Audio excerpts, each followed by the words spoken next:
Hello, Friday. Let's get down. It is Friday. It's a tribute to Rebecca Black, of course. This is your Rebecca Black live stream. Fantastic. It's nearly the weekend. Hopefully the weather's a bit better where you are, because here in Edinburgh today it is absolutely bucketing it down. What are we going to be talking about today? Well, we're going to be talking about how to build high conversion websites. What do we know about that? We know a lot. So we have a web development team at Explosion Ninja who do fantastic things when it comes to building websites that are optimized for SEO, but also highly optimized for high conversion. So we're going to be joined today by Joe Barlow, who's a website development project manager, who you may have seen in a previous stream. He's going to be taking us through the process that we use. So you can go home and either rebuild your own website, or if you're in the middle of a rebuild or considering redesign, or anything to do with increasing your conversions for your website, this is a stream for you. But first off, I'd love to know, where are you watching from today? Do tell me, and you can also tell me how bad the weather is where you are as well. So where you're watching me from today. Whilst you are telling me that, just a reminder that yes, we're going to be doing the free book giveaway, so you can get a copy of How to Get to the Top of Google. Let's move that more to the middle. How to Get to the Top of Google. Going to be giving a copy away at the end of the stream. All you have to do is use the hashtag ask, or ask, depending on which part of the country you live in. And I will do a prize draw at the very end of the stream and pick someone for the comment. So if you do have a question for Joe about website optimization or anything that's spoken about today, make sure you use the hashtag ask and I'll pick you out. If you don't want to use it, that's fine. Just ask your question anyway, but the questions will be handled at the very end of the stream. So wherever we've got people joining from today, Tony, hey, hello, happy Friday. Are we ready to go? Hi, Lee. Got Wales, a fantastic part of the world. Haven't been in such a long time. We've also got Italy, always a fan of saying hi to Italia. Hello from Serbia. Kayla, hello to you. We've got Brighton, UK. We've got some of our best ninjas living and working out of Brighton, including our head of content marketing and general manager or chief operating officer. Colombia, fantastic. Oh, lovely. Deepesh, hello. Great to see you as always.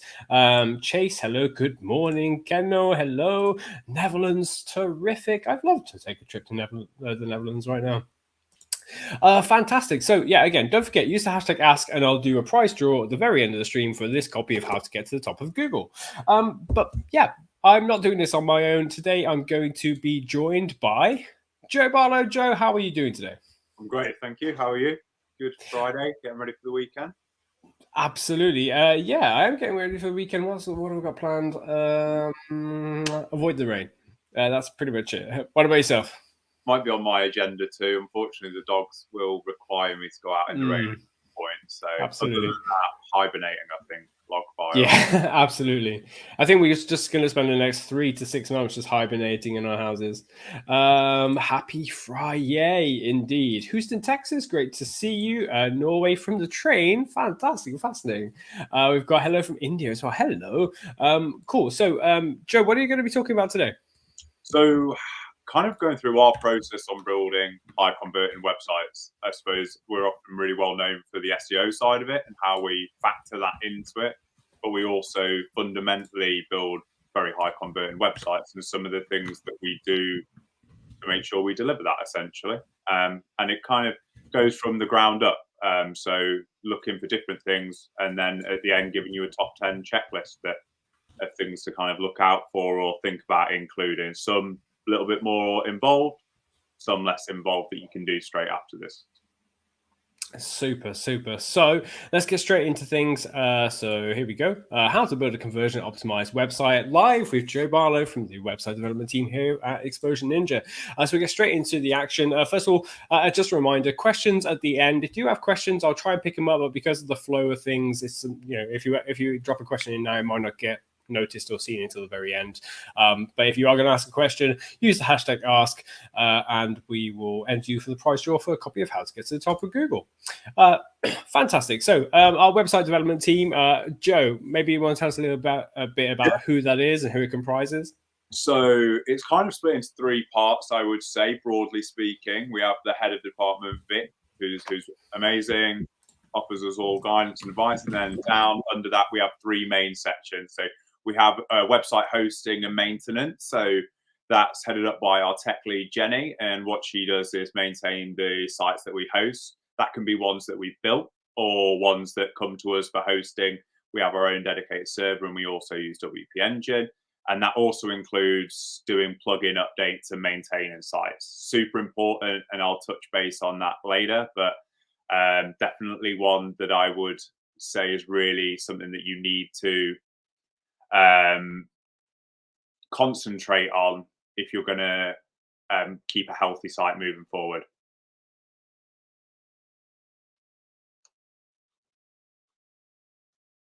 Great.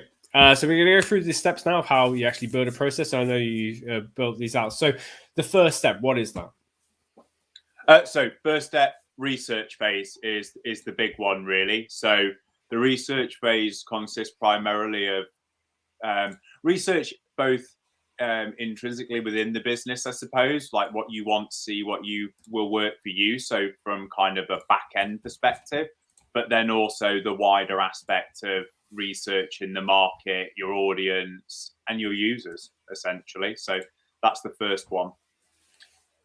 So Super. really quick, the first one is understanding what you're trying to achieve. So this kind of links back to, I think Andrea spoke about this previously, when to rebuild or when not to rebuild, and really what you're trying to achieve from it. If you're starting fresh and have no site, then rebuild or fix. It does. It influences it quite a lot.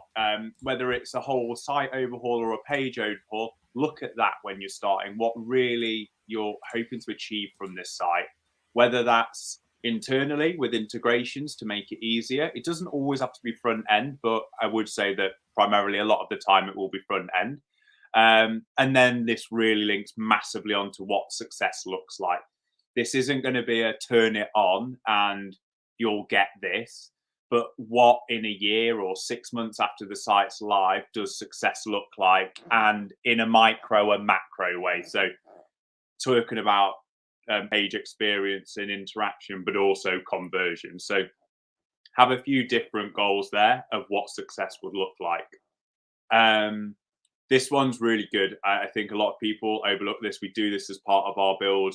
We have a Kickstart questionnaire where we ask you loads of questions, and it sometimes seems a bit like, oh, this is a lot. But actually, it's to get a really deep understanding of our clients and their customer. So asking plenty of questions of what they want to see, what they would like to see, what functionality they would see, and why they like other sites. I would say other sites that are maybe competitors, but definitely more holistically as well, because there are going to be a lot of themes that translate onto your site as well. So when we've done that and we've gone over it and we have all this incredible depth of knowledge, we hand over to a dedicated project manager. And that would be someone like myself or Emily Cullinan, who you just saw in the chat. Say hi. She's another dedicated project manager, and she does incredible bespoke builds, lead gen builds that will blow your mind and convert like you've never seen before. So yeah, that's really the research phase.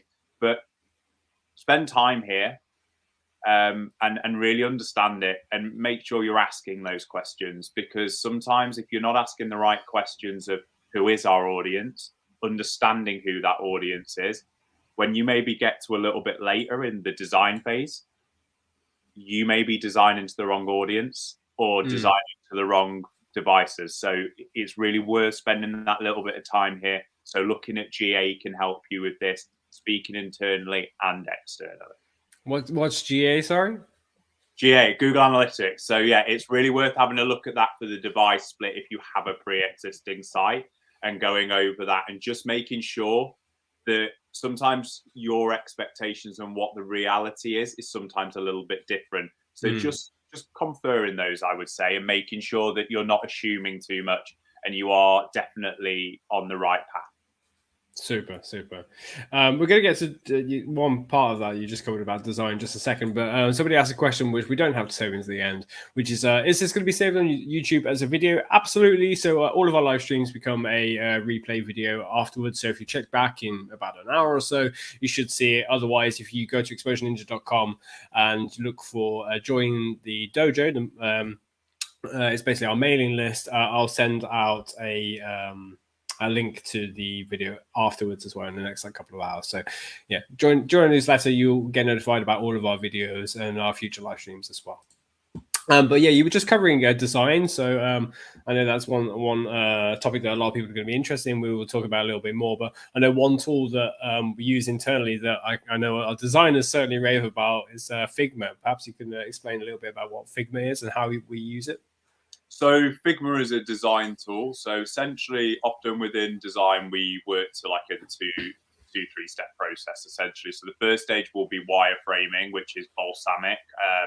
It's really a top-down flow of the page. So it's not fancy. You can do a lot of things with it, but it's really just to illustrate the way a page flows. Figma is like the next level of that and is kind of as close to how the build's going to look. And we have a team of great designers here who do awesome work, and they will essentially visualize it in a static way and show you the flow through the site. And then that can be used by developers to build from. There are some programs around that will export it and import it to your CMS. That's cool. There's mixed on whether they will be really great because you may need the HTML structure or not, but it's definitely worth something to have a look at if you're interested in it. So they're fairly user friendly. It provides them in free formats, so you have like the CSS and all that kind of stuff in there. Great, really great, and a real wow factor I've found for clients. Like when they see this, they're often like blown away at seeing how their new site's going to look and new site's going to. Yeah, it gives that kind of like tangibleness of like I can actually see how it is before it's completed. And I mean, the design phase is never fast because there's a lot of considerations you have to make, but it's certainly faster than building an entire website out and then having a chance to play around with that. Yeah, exactly. And the other great thing about it is it's kind of it's real time as well. So it has a speech bubble icon, and you can click on it at the top left, and then anywhere on the design, and leave feedback into that bit. And that's really useful for making sure that things aren't lost in translation, or making sure that we're getting every little bit right, because we're experts at building sites, but often you're experts in your business, so there might be an image that you want to change or something. It's really useful for nailing those little details down before you go to build, and it saves you a lot of time in the long run. Fantastic. We're going to move on to the next step of our process. But before we do, if you are new here, you haven't watched our streams before, do make sure you hit the subscribe button if you're watching this on YouTube. Hit follow or like if you're watching this via Facebook, Twitter, LinkedIn, all those kind of places as well. It's really appreciated. And just hit like, because it helps us to know whether you're enjoying this stream or not. So the next phase of the process is the foundation phase. What's that made up of? So in some ways, it's similar to the research phase, but it's kind of fundamentally different in laying the foundations for it. So there will be research within it, like keyword research. So this is where we'll map out all your pages, build the site structure with you, and get the right keywords for those pages. So we have a team of great SEO ninjas who will trawl through loads of data to find the best options. This isn't always going to be the most competitive keyword or the most visual keyword, but it will be the one that's the most likely for you to maybe achieve or going to give the biggest impact in the long run. So sometimes these will be a mix of both like really competitive ones and less competitive ones to try and build that reputation moving forward. So big part, we'll discuss that with you and go over it with you. And, we come up with a really great plan to lay the foundations for solid SEO growth. And this is where we build it with the SEO foundation. And that links in with the site structure. So making sure we've got those top level category pages, those smaller category pages, location pages is a big one that we try and get in there for building out localized intent, search intent. And then we cap that off by making sure that we're looking at your competitors as well, because sometimes they will have a great idea and sometimes they won't have a great idea. So, it's really about just making sure we're not missing anything, but we're also not including anything that we don't believe will work or is as effective as other opportunities that we may have. Mm-mm-mm. I mean, being an SEO myself, I'm obviously really keen on making sure there is that SEO foundation there. Plus, also, it kind of shores you up for good rankings down the line as well. But that site structure part is obviously massively important. You wouldn't start building a house without blueprints. So you really do have to map things out well before you get started. And sometimes, I've seen sites come to us looking for a free marketing review and for feedback on the website. By the way, if you haven't requested one yet, go to exposureninja.com/review and you can get a free review of your website and marketing, completely free. It takes a couple of days for it to come through, but you get a 15-minute video of recommendations of how to improve your marketing. So do go and do that. But when we do get some of those websites where they haven't really put a lot of thought into where the pages go on the website and stuff like that, it's really kind of obvious why that website's not ranking, because it's out of order. There's no filing system. That page should go in that directory folder. You wouldn't do a filing cabinet with no segmentation. So in the same way, you shouldn't create pages or blog posts without segmentation as well. Extra level of targeting as well. So often one of the things you'll find is people will have maybe a product page or a category page, and it will have everything listed on it. And it's then going to be really hard to rank for those individual terms. And not only for that, from a user perspective, it's going to be really convoluted as well. So a prime example of this is people who have 10 categories on a top level category page. If they aren't individual, someone's going to scroll all the way through to that bottom one to find it. And I would argue it doesn't matter how great your content is, they're not likely to get that far. So having that site structure with a great menu and a great navigation that someone can get to them straight away will help users get to the page that you want. So that's why foundation sometimes takes a little bit of time, but it's really important, because without it, you've not got the blueprint to success. Yeah. Absolutely. And on that point of knowing how much of your content that people are looking at, how much they're reading, that's something that I know the web development team and our conversion rate optimization team are able to track, and that's kind of involved in our review process post-launch, which is actually going to be something I know you're planning on covering at the very end of towards the end of the stream. So if you're curious how we do that, stick around. You're going to find out very shortly. To the person who asked how you can get a free marketing review, down there's a link, exposureninja.com, as well as up there in that opposite corner. Just go to that address and you just have to fill out a form. Very simple, and you get yourself a marketing review sent over. Fantastic. So the next part is the design phase. We briefly mentioned about Figma. What's the next kind of part of step 3? How is that broken down? So we have internally both WordPress and Shopify that we build in, custom themes that we've developed. So they are kind of layouts or sites that are kind of semi set up and have great flow through them, tried and tested. We know that they convert, and we can then look at going through these custom themes and tweaking them to your business. That's maybe for something that's more of a lead gen, a template, or from something that's of that ilk.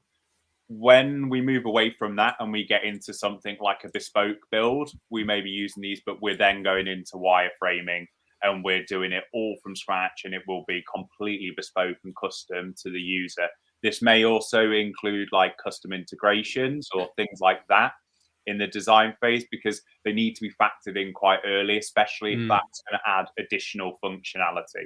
So an example of this would be Shopify, where we were asked to do a lookbook and have something in there that is allowing the consumer to go through the looks and feel and see the different outfits and match them, which was a great idea, but it had to be factored in at the kind of early stage to make sure it's in the right place for navigation and presents that right ROI. Sometimes if you just tap these things on at the end, they're not going to be too integrated, essentially.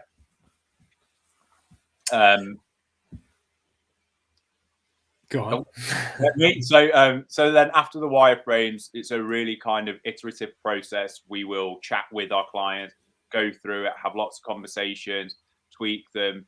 So this is the really top-down layout of how it would look, and we would present it. The yellow post-it notes are annotations, so it's a little bit more clear what that means to our clients. Once we're happy with that and we've got the feedback and we've got it where we want, then we essentially look at moving into the design phase. So we use Balsamic for this. Some of these can be super quick. Like, it is a layout. You can make it a lot more visual. It depends how complex you want or need this wireframe bit to be. And that really varies on what you're trying to achieve. So sometimes a simple layout with the blocks will suffice. Sometimes we need to be a little bit more specific so we can visualize and communicate what the design is going to look like and how it's going to function.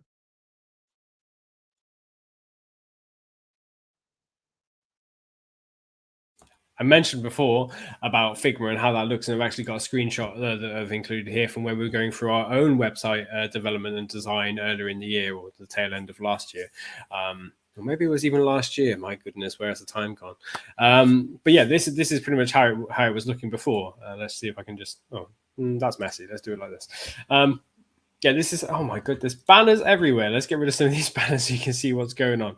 There we go. Cool. So at the background, you can see that this is Figma. It's basically how it's been designed. Similar like to Photoshop, and how you can just design how a website will look in the end, but with there's so much more like fine tuning you can do, and it's real time, as Joe has mentioned earlier. You can do things whilst on the phone to your client or whoever the lead is at that business, and make changes directly on the fly and get a positive or negative decision on whether you go forward with whatever it is that you're looking at. So a landing page or a full website site, stuff like that. And then the right hand side is actually the real time preview. So the image in the background and the kind of like developed wireframes, and then the smaller image on the right hand side there is when you hit preview, you can see how the page would look in the full screen and think, right, actually this looks really good.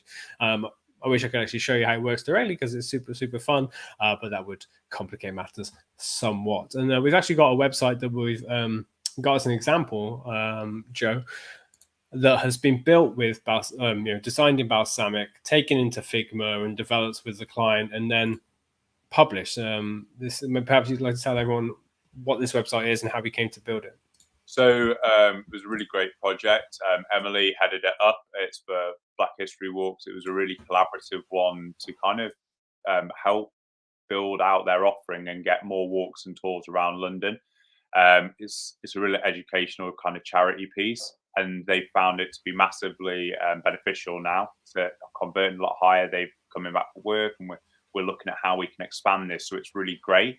What you'll see at the top here is essentially the design is slightly different than you would see it. Usually the banner is split in half. You've got a great image. You've got a really clear navigation at the top. I know that a couple of people have asked about navigation and how we map it. So I'll touch base on that at the end. And then the other things that you've got really here is the really clear CTAs on there as well. So it's really easy for any user to get on this to navigate through, but it's also really in keeping with their branding as well. So we've kept to the color scheme to help with brand resonance, really, and just help highlight the key areas to the different users. So this was, how we got to this bit using Balsamic and Figma to get here. Absolutely. So the next part I know you wanted to cover was UX. Perhaps you can explain to people what UX actually stands for. So UX, user experience, a bit of a broad term, I think. So you have to factor in a lot of elements for this, and different people's user experience, depending on what they're trying to do, will be different on a site. So that's why this is split actually into two sections. So you've got lead gen, and then we've got e-commerce as well, because the focus is always going to be on getting someone to take an action. But with e-commerce, fundamentally, I'd suggest that it will primarily be very product focused. So it's going to be much more around that. Whereas lead gen, slightly different. Definitely you're trying to get leads in, but how those leads look may be different. So big part on this is calls to action. So making sure you've got clear and robust CTAs throughout. So making sure that it's clear what the offer is, what the lure is, what the user's going to get from it, and why they should pick that, and what to expect when they've picked it. This is often a big barrier we see when we do like secondary research or research in general about like user experience. Mm-hmm. Why didn't you click it? And it sometimes comes down to, well, I didn't know what was going to happen, so I didn't want to ask for that call back. So I didn't know when they were going to call me. I didn't know what the call entailed. And it's not always about giving, a really huge answer, but even just, we'll contact you within 48 hours to book your appointment, or just really clear, succinct instructions so someone knows what to expect. And that transparency helps to build trust as well. Trust signals can also be reviews, FIFO, Google, testimonials, absolutely, and accreditations, but it can also be transparency and honesty and coherency. So definitely focus on that.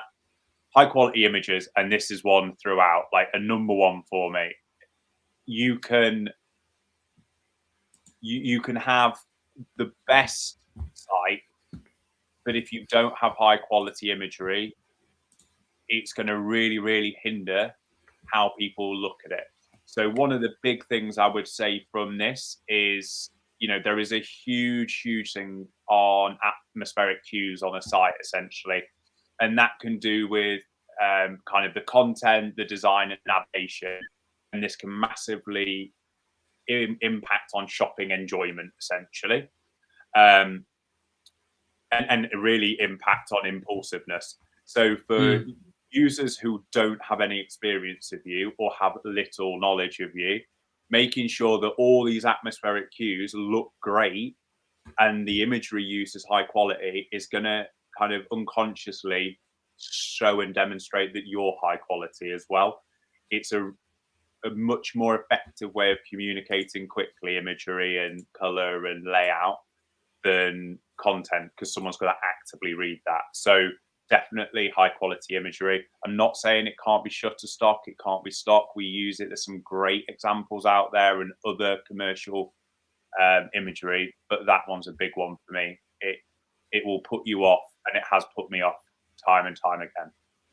Yeah, it's tricky with stock imagery because like people are becoming more akin to like recognizing when it is. Like they can just, there's like a sixth sense for it that you can just kind of tell. But yeah, if you do detective work, you can find some good stuff. It just comes down to trying to avoid using the same thing everybody else has used. I mean, like if you rely upon like free stock imagery websites, and I can think of several, like is it Unsplash or Upsplash and Pexels and stuff like that. They're great websites, but then you see like 25 other SaaS companies all using the exact same image, and it makes you look less credible because you've not put the effort into creating your own imagery there.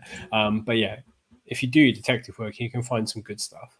Yeah, it's relevant as well, I suppose, is the other one. And if you're going to take the imagery and spend the money to get imagery, spend once and spend right. Don't, look at their portfolios, look at examples they've done. Don't necessarily just go for the option that's either the cheapest or the most available, because these images may potentially need to last you a long time, and you might even use them in other contexts. So they can really be worth their weight in gold. So yeah, definitely that one. Yeah, absolutely. Yeah, I'm a big fan of the spend once and spend well. Ethos or whatever the word is, especially when it comes to digital marketing companies. You can spend cheaply on cheap SEO or cheap website development or cheap social media marketing, but you get cheap results. That's the only unfortunate thing. And if you are looking for a high quality, affordable digital marketing agency, then just go to exposureninja.com and you can request their free marketing review. And we'll have a review of your website and tell you exactly what we'd like to do to improve your traffic, your leads, your sales. And we'll send that back to you in a short video explaining exactly how we'll do it. If you haven't already, make sure you hit like down below, because I only see 20 likes and there are 30 people watching. So there are 10 of you who haven't hit like yet. So please just scroll down, hit like. It costs you nothing. And if you're not happy at the end of the stream, unlike it, and I shall refund you the money. Fantastic. So some of the things not to forget when doing lead generation sites. USP bar. It can be really effective. There are times, sometimes that it may not be there, or you might be developing it still, which we've definitely done. But something to really bear in mind, they're often quite easy to install or implement, and they can have quite a good visual impact above the fold. Live chat is an interesting Before you do dive into live chat, sorry, I know this question is probably going to come up, and I'm going to ask it to you now. What's a USP bar? Oh, so unique selling point. Sorry, acronym. And what would count as a unique selling point? So sometimes they won't necessarily have to be completely different to every other competitor, but it's highlighting something that you believe gives you a good value proposition. So this might be, free delivery, or for us would be free website review. Can put trust signals in there like Google reviews, turnaround time, awards, accreditations, just things to really highlight the best parts about your company. And often these are done with icons and really visually, and tend to be above the fold, either just under the menu, under the header. And I think we'll see a couple of examples of those later. And then there's another one where it's just below the hero image, which is the main image above the fold. Yeah. So yeah, definitely those. Cool. So live chat. Live chat, we use Talk a lot, and it's great. It's a great free tool. It's really easy to implement, and it offers some great functionality for an additional cost if you want to explore those. You can set it either to be so it needs to react, or you can have it so it's more static, but it offers a really instantaneous feel to a user, and it helps cut down that feeling of not being able to communicate with someone. So I would say that it's definitely something we advise to include. Some clients don't like it, but we've seen a good uptake with it for some users, and some clients definitely. Specifically things like dental practices and things like that, where we've installed it's had a really good response. So yeah, definitely think about that. It's a really great way of appearing online. Yeah, I would just say on the website builds or the client campaigns where they don't like it, that's typically because it just doesn't match the type of client that they have, that they may not just respond to live chat. So, I mean, obviously you just need to use the right tools for the right target audience. So, if it doesn't work for your website, it might just be that your target audience just isn't interested in live chat. That can come to different demographics. Like some people just don't want to have to talk through live chat, in the same way that millennials don't like to be on the phone. I hate being on the phone. I'd much rather have a live chat. So yeah, just keep that in mind when considering if you're going to have a live chat or not. And then click to call. I'm very, very mindful that we're half an hour in, and we've still got about 75% of these slides to get through. Cool. Well, I'll wrap it up. I like to talk, especially when I'm passionate. Me too. Live chat. So we've done that one. It's worth testing though, because it's free. So that's a quick one for anyone. Absolutely. So a little bit of code. It tends to be for the details that are just at the top of the page in the right hand corner, which might be your email address or your number. Make it so it's click to call. Essentially, this just means that someone can click it on a mobile and it'll call you straight away without having to type the number. Because it's amazing how many websites don't have that functionality just on a tool. Yeah, and it's very easy to set up as well. I would argue that most people, if you Google it around or look for a couple of guides on YouTube, you'll be able to do it super simply. Yeah, absolutely. So it's great. Yeah, great little one, and can increase conversions literally overnight. So great lead generation here. We've got videos, which is really great. It's a really visual way of kind of representing information, and good for engagement. You've got brilliant bits about the CTAs. So in the top, we've got the contact button slightly because they have a couple of different methods, and then there's a login portal as well. At the top, you've got a really clear navigation, and then we go into kind of really segmented CTAs. So what the real focus of that is, the core intent of the page, the digital risk protection, and then you've got the on-demand webinars, and then a little bit more about Scurio as well as a business. So clear, succinct, and really friendly for mobile, which is was a big thing. Yeah, it's a must. Yeah. Cool. So the UX for e-commerce then changes a little bit. So similar to lead gen in a lot of way, you need to focus on the shop now and the product. Be super, super clear on what you're selling above the fold. And this, I do see it time and time again, that people put things and I'm like, I don't know what you're selling, especially if you sell more than one product. So people who sell multiple, they're not gonna go through to find it. They're not gonna search and search and search when there's probably a competitor that they know of that they can literally type in and just buy it straight away. E-com is so competitive that layout, cues, and precise information and really great imagery is a must. It is. Yeah, absolutely. It will make a huge difference. Yeah, absolutely.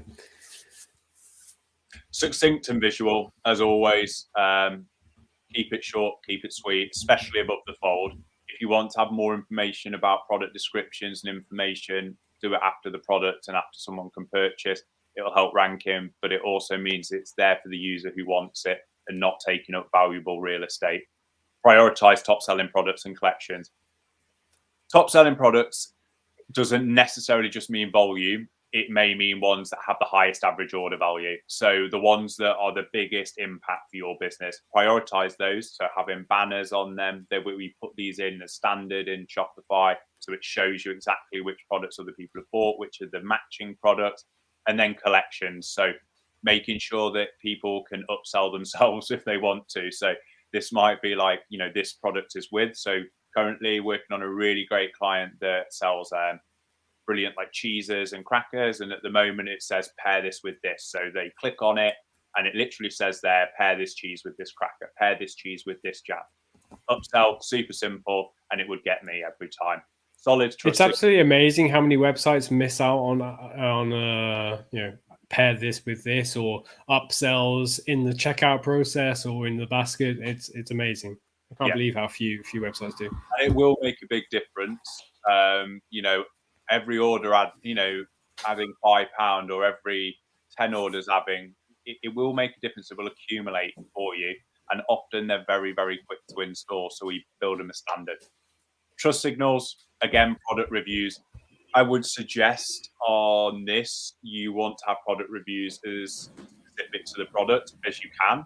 But obviously for a new site or big sites with lots of products, not always possible, but just make sure you're featuring some product reviews that are relevant, maybe the same type, or for the brand as a whole to help build trust. So yeah.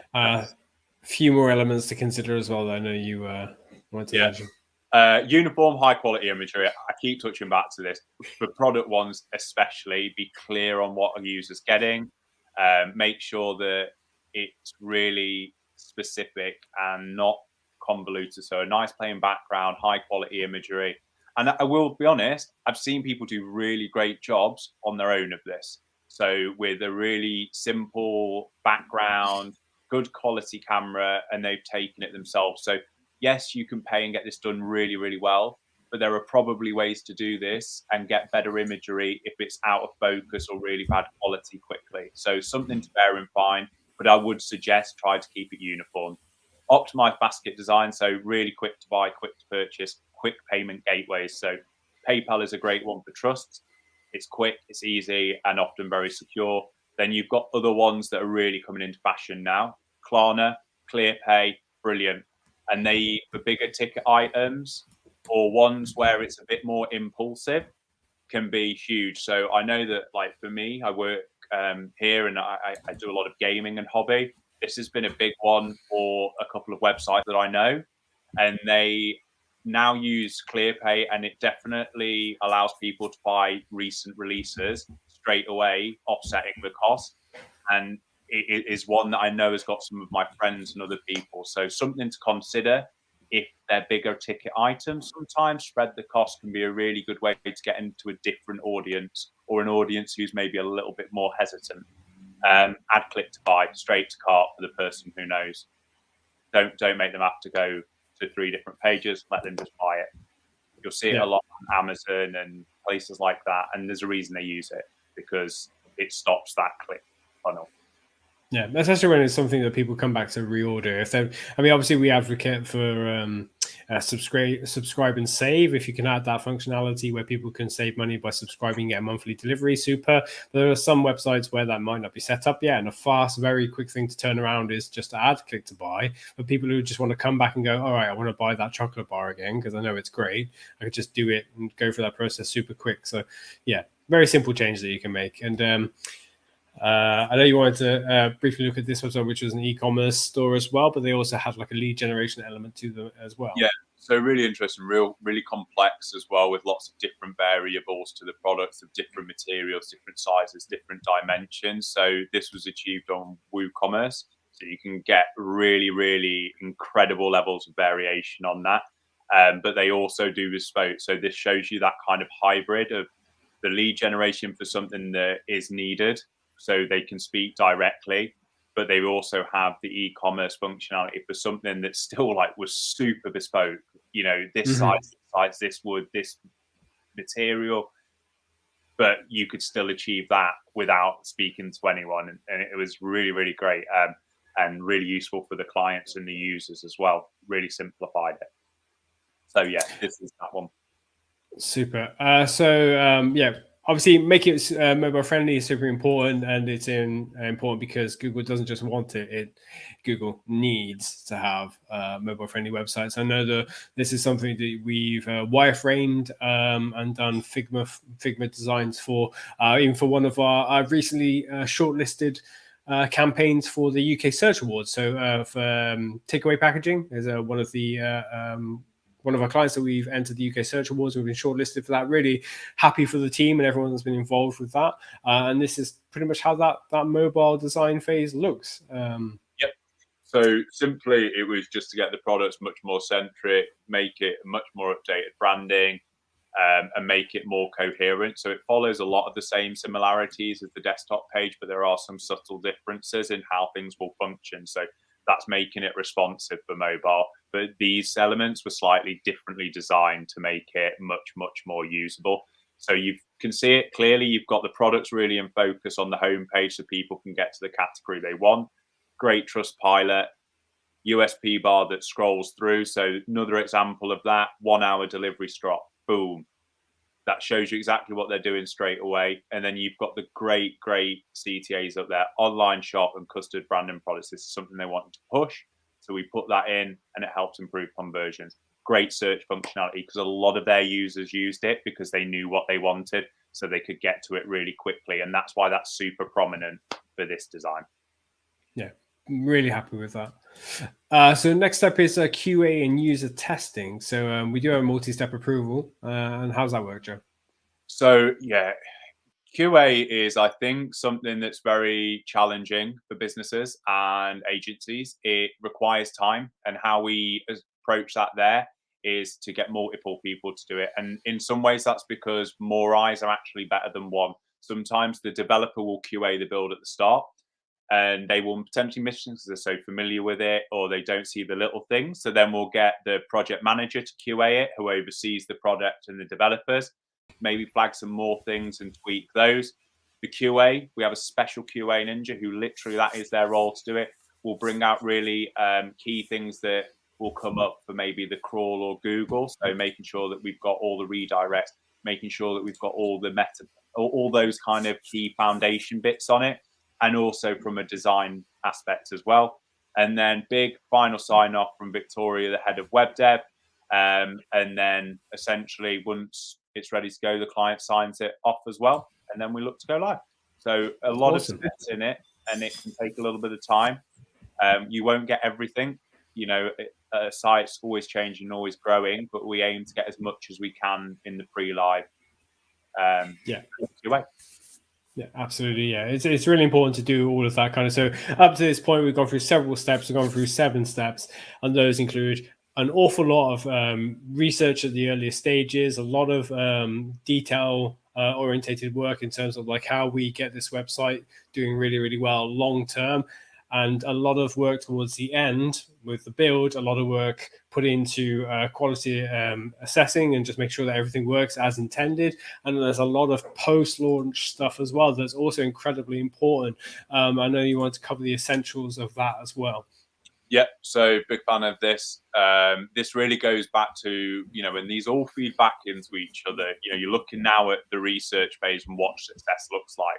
How do you quantify that success now it's live? Making sure that you've got all the bits in place, like your sitemap redirect for the SEO health tracking. So you know how many traffic you're getting, how many users, the conversion, making sure that the apps, the plugins are all working, and make sure that they're all up to date. Add some heat mapping, Hotjar. Make sure you know how users are using it. Everything's based on data and best practice. But the one thing that you can't do on a new site until it's been live for a bit is see how users are using it. And this will link into the next part, really, which is, making the amendments and making the site grow with you as a business. And that's something that we really focus on here, is post-launch performance. And that's Crow, making tweaks, adding bits. What's Crow? So conversion rate optimization. Sorry, I was so bad. It's okay. It's okay. So like tweaking in on that and making sure that, we might see that a user's not going as far down, and actually that CTA is quite important to that page. So what we'll do is maybe lift it up. And this is a really iterative process and can be done through the heat map and the data in Google Analytics. Or we might also do this through split testing, which is in the top right, which is Google optimized. And that might be for this the one example we've got there with Tim and the yellow button with request a free review. We could test that and have a different copy in there. So it might be get your free review now and see if they make a difference. Run the test for as long to get good data, and then make an informed decision moving forward. The tests, as I spoke about before, aren't always going to be better, but they might tell you what doesn't work as well. So it's worth it for the quality of data that you get, essentially. Absolutely. And one thing to keep in mind with like Google Optimize, fantastic tool. It's free. The URL is there. You can just type in Google Optimize and you'll be able to go and find that with a Z, not an S. But Google, being smart, will tell you exactly where it is anyway. You don't need lots and lots and lots of traffic to do tests, but if you do have a smaller amount of traffic, it's going to take you longer to do. So when you are doing tests, whether that's a change to a design or change to a CTA, stuff like that, if you don't have a high volume of traffic, just throw some PPC at it and just get that traffic in quickly, because the sooner you get like 1,000 users plus or 10,000 or whatever the volume you need is, you can make a very quick decision on whether you make that change. Because if you have to wait a month to get 1,000 people through to your website, that's 30 days of a low converting website. So the sooner you get users in and make that change, the better. The next tool, next tool, but one of the tools you mentioned there was a Hotjar. So on the left-hand side here, so up here, this is basically it gives you a heat map of where people are clicking. And as you can see here, the majority of people are clicking on the call to action. We're on our homepage, which is request a marketing review. A lot of people are clicking this down arrow, which just takes you further down the page, which is quite interesting. But you've got people clicking on our trust signal as well. So there's Google ratings there. People are clicking on it. They want to know, are they authentic? What are people saying about us, and so on. And then the part on the right here is a scroll map, which basically tells you how much of the page people are looking at, which is something that Joe referenced earlier. So all that red area, that's where people are seeing. That's what people are seeing when they're loading on the website. And then the yellow basically goes from red to blue, like blue being cold. By the yellow stage, people aren't seeing that. So I can tell you that by the green bit just here, you can see that 62, I think it's 62 people or 52%, 62% or 52% of the people aren't making it past that point.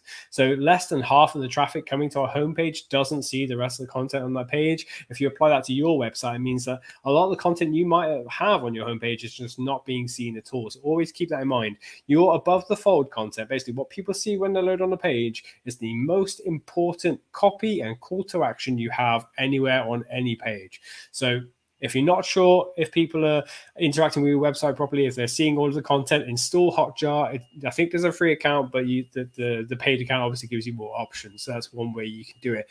Now, we're going on to the top 10 checklist because we've got 9 minutes left to cover these, and I wanted to squeeze in some Q&A at the end there as well. So number 1 on our checklist, Joe, tell us. Rapid fire checklist, top 10 coming now. Boom, boom, boom. Clear and succinct. Find out how AB can help you. Brilliant. Get in touch now. Makes it quick, easy. They know the call to action. So make sure you've got one. Make sure that it's effective. If you don't know if it's effective, try split testing. Some different variants. That's the number 1. If you don't have it, users aren't going to be able to convert. So regardless of what the call to action is, make sure you have one and test some if you don't think it's working as effectively for you.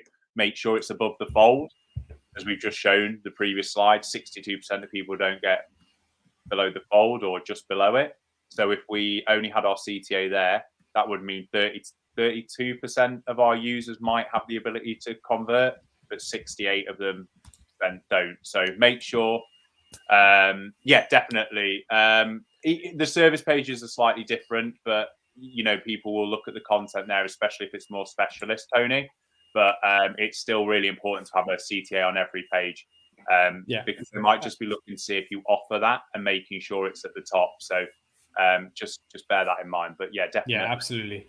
I mean, with the home pages, people are normally going to navigate to the menu anyway because they're looking for a specific page. Whereas with a service page, their intent is a little bit different. They're a little bit deeper into your sales funnel or their journey through your website. So they're more likely to, because they've gone to like an SEO services page. In our case, they know they want to learn more. They're already going to do that by scrolling further down the page. Whereas if people land on that page, the intent is a little bit different because they don't know if they necessarily found the right page for them. So if homepage to service page traffic act in a different way to Google search to service page traffic. But if you're not sure, there's all these different tools you can use, or you can request an Exposure Ninja free marketing review by going to exposureninja.com/review. Next up on the list is a sticky menu, which I couldn't fit into this slide. So here's one instead. Well, so it's super simple, but it really helps. It scrolls the menu with you, and that's it. It means that you scroll down the page, you don't have to scroll back to the top. And for a user who doesn't know what they're trying to find or is scrolling to, like you say, go through the service page and, oh, no, actually, that's not the specialist service I need. They haven't now got to scroll all the way back up to the top to get to your menu again. They can go, oh, no, let's try this service page. Shorten the sales clicks, shorten the time that they've got to play about on your page to find it, lessen the drop-off rate. Really quick. Absolutely. Super quick. Yeah. Always have it. Unless there was a really specific reason why you didn't need it, and I've not really come across one yet. So the only one that I know of is on our own website where we disabled sticky menu because we realized that we wanted basically the content on the page to be the entire thing that people focused on, because we wanted people to be able to just dive in and kind of fall into reading that content. So we wanted to remove the menu as a distraction. But again, that comes down to doing your research and knowing that that's what our target audience needs. Whereas when you're doing a B2B or like a service or like a website like this, a sticky menu makes way more sense, or is like, because people are just arriving, maybe they're still getting to know your company. Whereas in our case, it's a little bit different. The next bit was a USP bar. Again, couldn't fit it on. So I got an example from Foot Asylum, which has been, I don't know, it's always my number one go-to because it's really easy to see. So it's simple what it says. It shows you the discount. So people who come on the page and are looking for discount can see it straight away. And it shows you it's free UK delivery and what price that's at. So it's really just to highlight that for the user who comes onto the homepage. And actually, a couple of these would make me stay on the page. I buy a lot of trainers. Sometimes like buying a pair of like Jordans and having to pay £8 postage when I've just spent 100 odd on a pair of trainers. Wow. Has made the difference. Definitely. And that's petty, but it has, because I just think I totally get it. 10% discount off, great for students. Definitely looked at it when I was doing my MSc in undergrad. Uni days, most students will have it and it will give them a list, but really good to make it prominent. NHS one or ones for teachers can be really useful as well. So ones like that, just to get a different audience group in, may be a big difference to you from them going to a competitor who doesn't potentially offer it. Absolutely. So, great examples. And yeah. really, There's another example coming later on with the website. The takeaway packaging, I believe, have a USB bar, which you mentioned. You can have a USB bar that's underneath the menu that's sticky, or you can have one that's underneath your above the fold section. So we'll get onto that in just a second. I've got that screenshot for you all to see. The next part will be contact details. So you mentioned before about making sure it's easy to find and get in touch. Yeah. Make it prominent, make it easy to find. So you've got a really great CTA there. So get my offer. That was really quick and prominent for them. Call us free, so they know it's free. Some of their competitors, they were premium or paid, so it was worth putting that in. Lowered the objection, made it easier, and that's really functional for mobile. Then you've got the Trustpilot. It's visual and it's super there, and you've got a benefits bar above that as well. So yeah, really hard to miss. Hard to miss, yeah. Social icons, social proof, yeah, definitely allows them to click through. Really great for kind of visual brands or e-commerce. One thing I would say, don't put social icons on there that you don't have social accounts for. Yeah, Definitely seen it. Just list the ones that you use, and make sure that the links work. Number one, but really, really should have them on there, especially for mobile. Often people will validate your brand by going on your social. Absolutely. We find that a lot. High quality imagery. I keep coming back to this. There are different ways about it.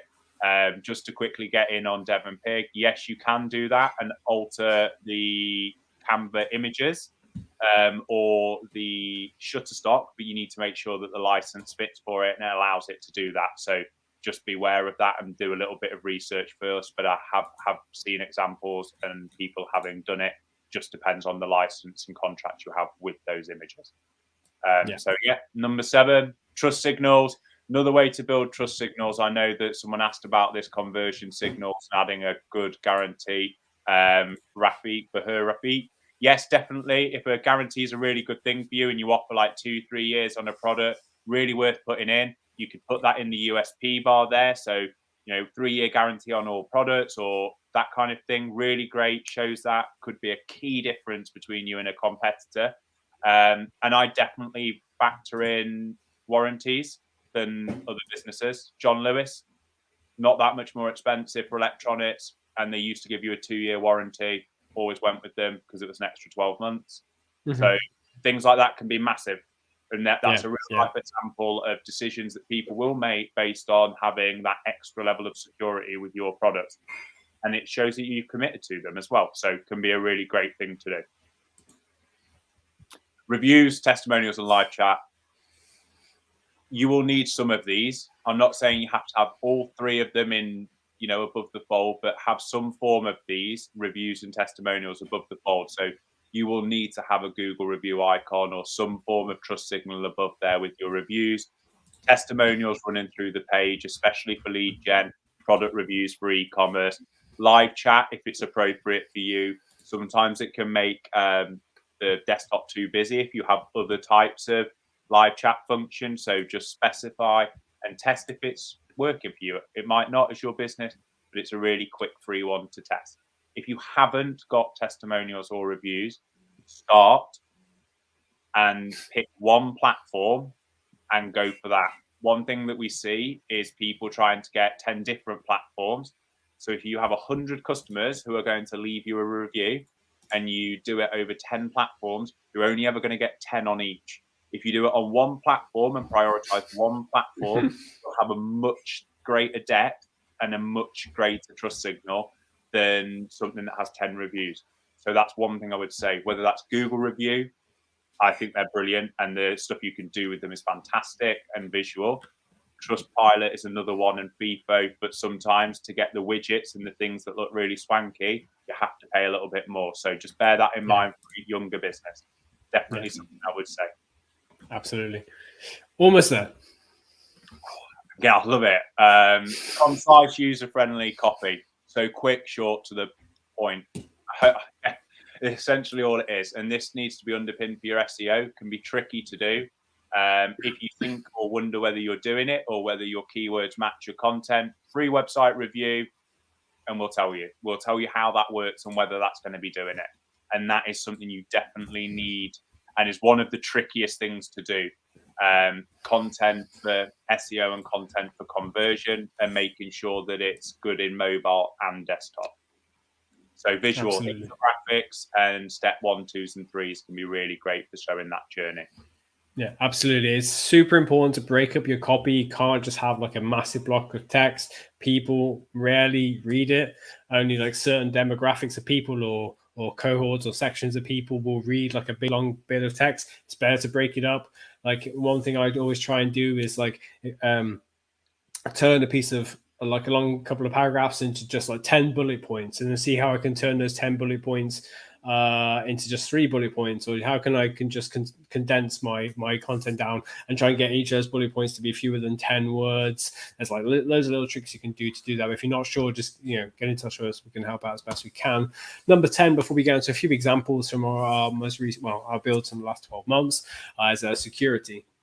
Done as part of our go live by the great team that we have, Jenny, making sure that we have SSLs. Going further, as you have the site, this is making sure that all your plugins are kept up to date and your site's up to date. Minimizes cybersecurity risk, minimizes problems that you can have with updates, plugins that you can have with conflicts. So definitely one that people need to consider, and one that we often don't see people doing. Yeah, absolutely. So we're going to race through a couple of examples so we can just squeeze in some questions at the end there. At the end here, in fact, it's already at the end. So this is Chaz, as a company we've been working with, I believe, 12 months or 18 months, somewhere between that period of time, who actually we've been shortlisted for another award at the UK Search Awards of 2021. It's a fantastic campaign. I'm really proud of the team for the build for this. Joe, I believe you're involved in this campaign as well. Yep. Been involved with it quite a lot, and my colleague Lee. Really great visual, keeping in time with the branding. You've got a great CTA and form there. Really quick for the different types of user, client, contractor. Really great trust signals at the top with the FIFO. Quick links to get it super quick, and then partnering with, and there's some big brand names there. So definitely works, definitely help. Don't have to be big brand names, but for your industry names, they might be worth it. And it definitely shows trust in your business, even if not. So, yeah, you'll see all the elements there. Shopify, free postage and packaging over £10 on all UK orders. It was a new site for them. Great, clear, succinct, really helped improve conversion rate. You got the online gifts with the overall shop, and then we're straight into the R products. They didn't have many reviews because it was coming over from an old Wix site. So we're starting to correlate them, and you'll see them a little bit further down the page. But we're already pushing in the post-launch, and I keep in touch with them through the PPC campaign to start getting these reviews on the homepage a little bit higher up, and also on the product reviews. So you'll see that there. Really sleek design, and conversion rate's been great.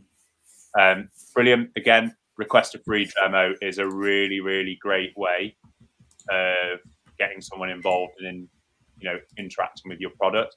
The cloud booking case studies is a good way of trust signals. It's a different way than Google reviews, but it shows businesses and brands they've worked with, and can be really, really useful in demonstrating that in-depth way that your business works. So specifically for B2B, this can be really valuable in almost a white papery context sometimes. So that can be another one as a trust signal if you've published anything like that. One thing I like about this website is the use of 2 calls to action. So the request demo and a COVID solutions. Like obviously you can do it in different ways. It doesn't really matter what kind of industry you're in, but you can have like what I call a hot lead call to action and a cold lead call to action. So the request a demo is somebody who's like, right, I've made a decision. I'm going to try this team out. COVID solutions is your cold lead solution, where somebody's not really sure what they need yet or what their options are when it comes to in this case desk booking in the office space. What am I supposed to do with COVID and all the requirements there? I have a COVID solutions. I'll click on that, and it takes me through to downloadable white paper training guide, whatever it is that suits your business. But somebody who's ready to convert, give them something. Somebody who's far from converting, give them something to convert with as well. There's Apex bridging. So this again just talks about like how important the call to action above the fold is. Great call to action, really quick, get started now, adds that urgency and quickness so they know when it's going to happen. Brilliant kind of USP usage we find, like there with a great offer of what they're offering. So it's really quick and it isolates the user's interest straight away. At the top, all click to call, all clickable. So you've got really quick contact. And then you've got a guide as well function there. So lots of different elements, but really easy navigation, which is something we spoke about. And you've got lots of different ways to rank as well there. So if you look at the bridging loans, BNB expert, these are all individual specific services that they can rank for and offer their expertise in. And then a great testimonials page. Absolutely. And then once again, we've got takeaway packaging. There's so much there's to love about this site. And again, this has been shortlisted for a UK Search Award for design, campaign results, stuff like that. So yeah, really happy with that. And then, of course, our own website has a pretty good demonstration of strong call to action, good copy, trust signals with the Google rating as well. There's live chat in there, which is me. That's actually not talk to, which is the one that we recommend a lot. There's actually one called collect.chat, which has a lot of automation in it. So if you're not available, you can direct people to different parts of your website. So you can set, you can say, in our instance, if you go to our website now, you'll see me asking whether you want our free marketing review, or if you're looking for our training guide, or if you're looking for our videos, if you're looking for services. And again, it's all automated so people can find their way through the website really easily without you having to be on there 24/7. So that's the last website we're going to be looking at, and now we're going to handle questions and answers. Joe, it's almost 10 past. Do you have a few minutes to answer some questions? Yeah, absolutely. Yeah, of course. Okay, super. So I'm going to just keep that there. Do that whilst we answer some questions. If you want to win a copy of this book, How to Get to the Top of Google, use the hashtag ask. Otherwise, ask away your questions. There are a few that were earlier on in the chat. See if I can find them out. Already answered this one. Okay, so Deepesh, does a switch from the CMS make a big difference to website performance? As in like a switch from BigCommerce to Shopify? Do those templates have a big impact? What do you think, Joe? Can do, yeah, definitely. It really depends on why you wanted to do it, and this goes back to the foundation stage, so the research stage, what you're hoping to achieve by replatforming, essentially.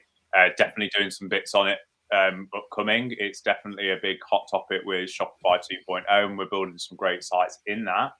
And we're definitely replatforming some people ourselves now.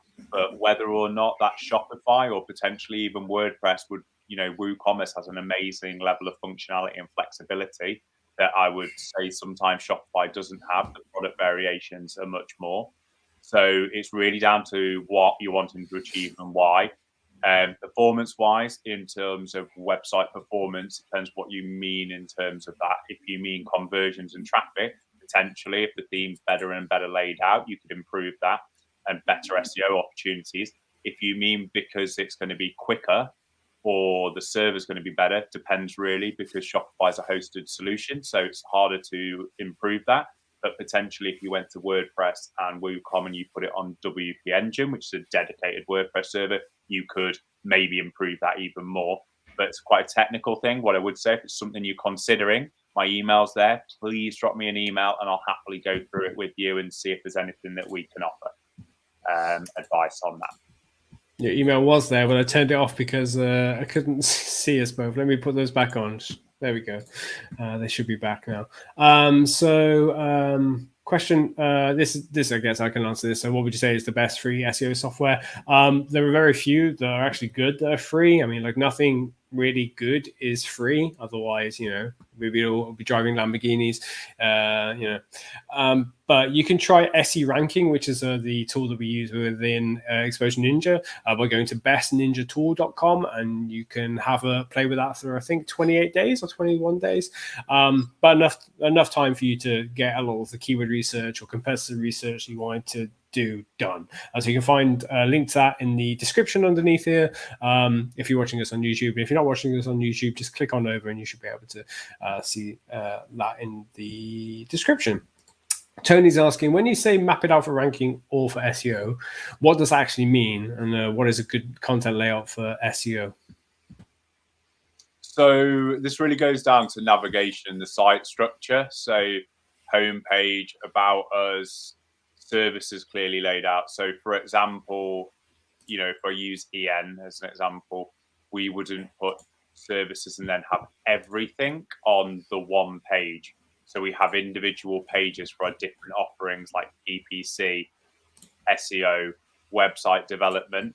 It does help for impact on SEO because we can prove our authority there and give great information and great content to our users.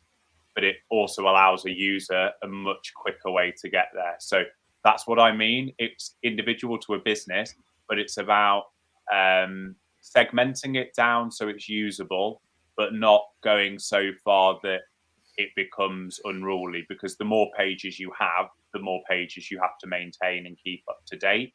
And you need to be able to write enough on it that it's worth it. So, for example, if you were doing hearing aids, it may be worth having it by brand or by hearing aid type, which is what we've done in the past. But having it by hearing aid parts would probably be a section too far, because the segmentation and the volume of traffic that you're going to get to those pages and the ranking opportunity is probably quite minimal for the ROI and the time that would be needed to write it. The content would probably be very technical if you were to build a page. And if not, then it would probably be so top level it wouldn't really offer any value. So it's just that mid ground is what I would say of what's usable and functional to your user and what's going to help you rank.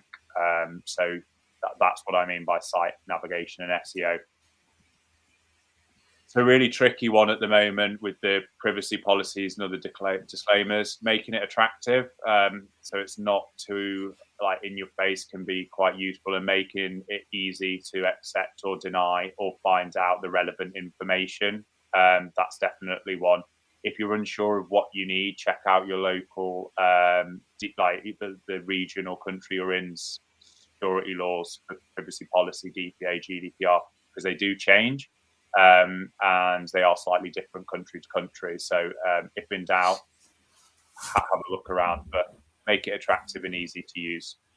Absolutely. I mean, they very rarely need to be as big and in your face as a lot of websites have them.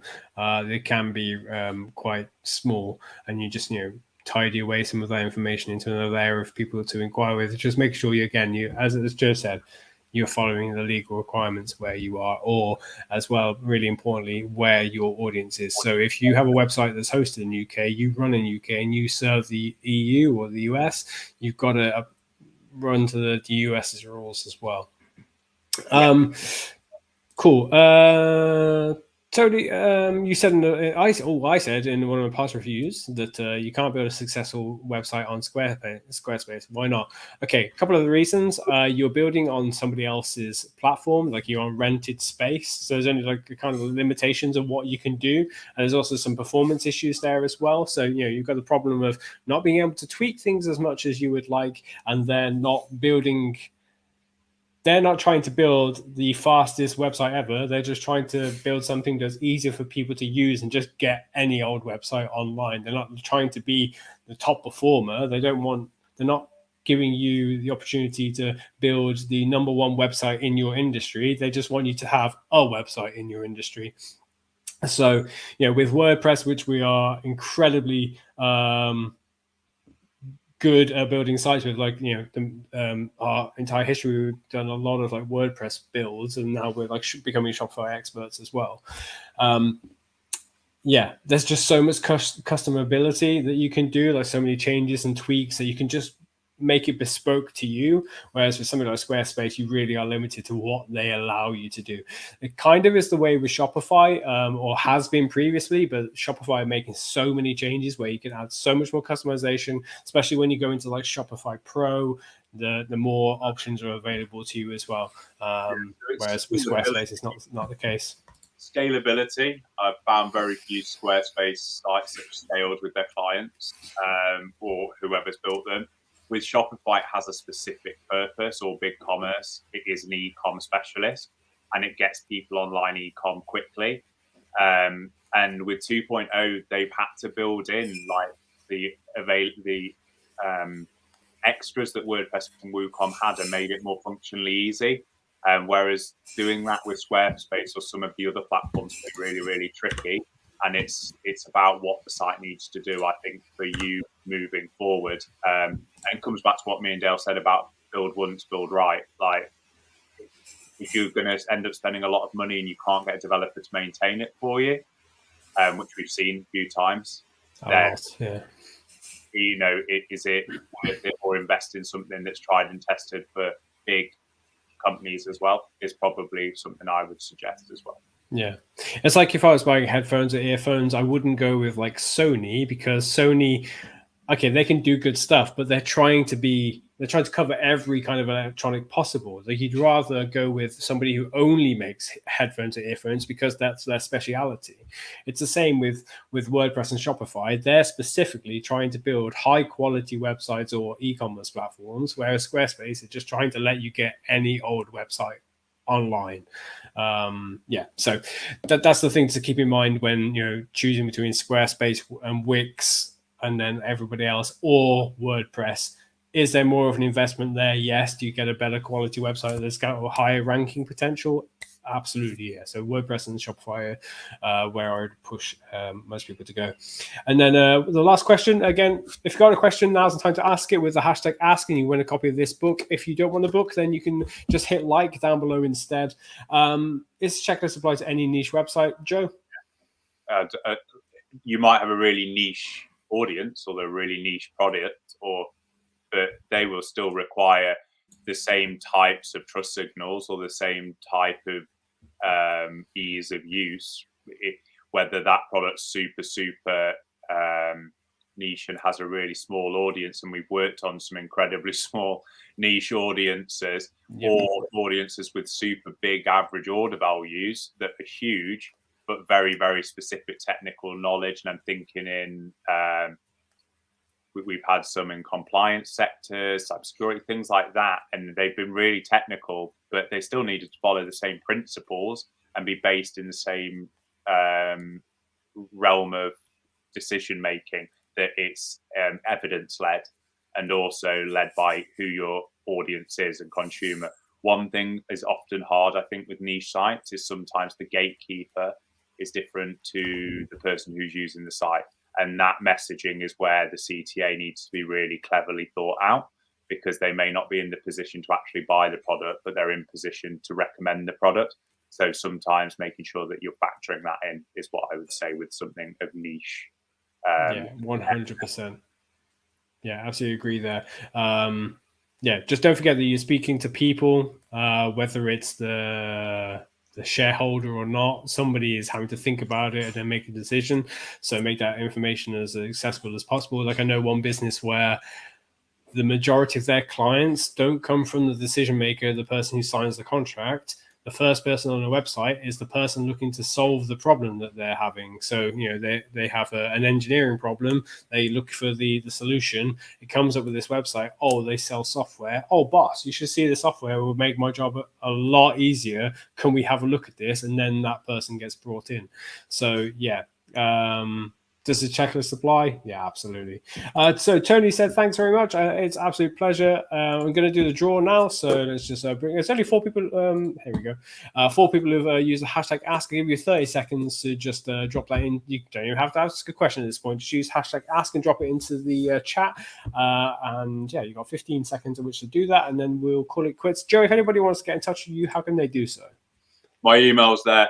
I'm always open for a chat. Always happy to have a look at websites, both from a kind of technical point of view, whether it needs to be maintained in site maintenance, whether it's conversion rate optimization work, or whether it's full website rebuilds. Please don't hesitate to get in touch. And I request it to friends' businesses as well, because it is genuinely that great. To request a website review, if you're unsure, please do it. It will give you some great information, and it's completely free. So yeah, definitely look at one of those two options. And I look forward to catching up with you soon. Hopefully I'll be on another session very soon. Awesome. Cool. I'm going to hit ask. I'm going to hit draw now. So good luck to you. If you win this, make sure to email me at dale@exposureninja.com. Harry, I think you did just about get in there in time. Super. Yeah, if you do win, Hardik, cool, fantastic. You can just email me at dale@exposureninja.com. And where am I? Here I am. Cool. Email me dale@exposureninja.com and just give me the postal address you want it sending to. And if you prefer, I can just send you a PDF and it's a lot faster, or I can send you an audiobook if you prefer via Audible. It's completely up to you. Otherwise, if you have a website already and you want us to take a look at it, go to exposureninja.com/review, and we'll send you a video outlining exactly what we'd like to do to improve your website's ranking, traffic, lead, sales, and everything like that. Otherwise, you can go to a website and go to the website development services page, which I've just linked in the chat, and you can request a consultation. We'll talk you through how we build a website for your specific needs. So that's exposureninja.com. Look in the services and you'll see website development, and if you're lucky, you might be able to speak to Joe directly. Otherwise, you can email Joe via his email address just there. Fantastic. Great. Joe, thanks again for coming on to another stream. I think this is third in the last month, second or third? I'm losing count. We'll make it third soon. Yeah. This is the best way to Friday. So, absolutely. Couldn't agree more. Thank you so much for your time, and hope everyone has an amazing weekend. Absolutely. Have a fantastic weekend, everyone, and I'll see you next Friday. Take care. Bye.